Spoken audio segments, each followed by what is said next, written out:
I'm delighted to be speaking now with Rosemary Gray, who runs a bookkeeping franchise from Caboolture in Queensland. So, Rosemary, thank you so much for joining us. Thank you for having me. Oh, look, it's great to be here. So we're here at the conference in Vietnam.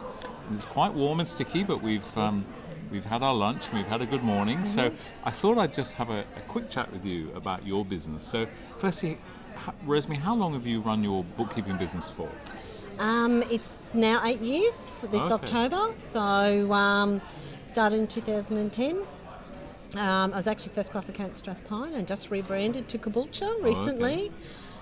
Because of growth that I'm about to go into. Okay, so, well, it's the growth thing that I thought we'd have a little chat about. So your plan is for growth. So yes. Firstly, let me ask you, and this might seem like a dumb question, but I'm good at asking dumb questions.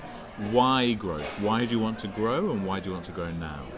Okay, so I've had a contractor working for me for about 5 years, and I've trained her so well that she's now gone out on her own and has reduced her hours with me. So I have to replace her. Right, okay. So in doing that, finding a good bookkeeper to replace her, I've made the decision to grow the business a little bit so that I can employ someone rather than having a contractor.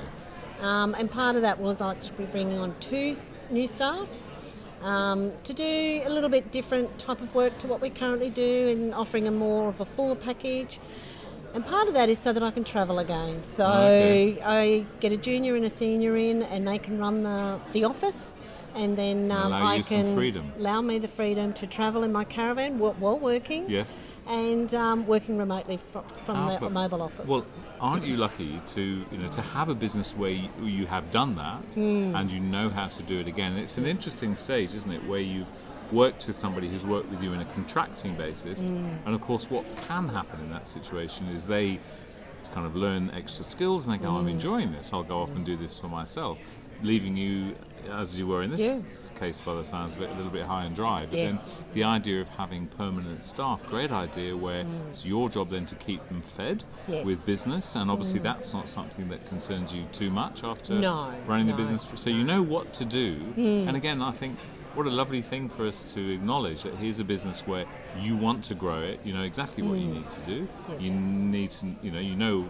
how to do it, and perhaps more importantly is you know what you're going to do when it's grown, and that's you're going to get back on the road. Back in my caravan. Okay, so how long will it be before indeed the caravan is back off moving? I'd love to be able to say a couple of months, but realistically I'm thinking 12 to 18 months. So more because it's leaving somebody with the office. So I actually had to set an office up as well.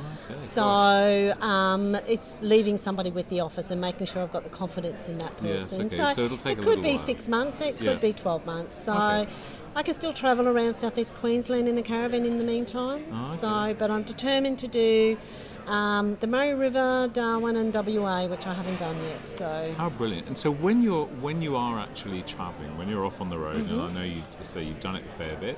How often? I mean, I always think I listen to that and I think what a great business. But then I think about the practicalities. I mean, presumably, if you're finding an internet connection, you're in business. That absolutely is easy as that. Absolutely, as long as I've got internet connection, we can work. And what is internet connection like when you're out in remote areas? Is it? Depending on the area. So when we did Uluru a couple of years ago, it was very, very limited. Right. And we've got an app on my phone that sort of gives us ideas. And one of the app said there's internet at Devil's Marbles. And I went, yes, I've got payroll to do.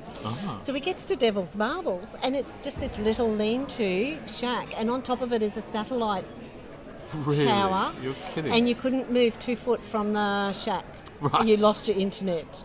So that was it worked, yes. Right. Yes.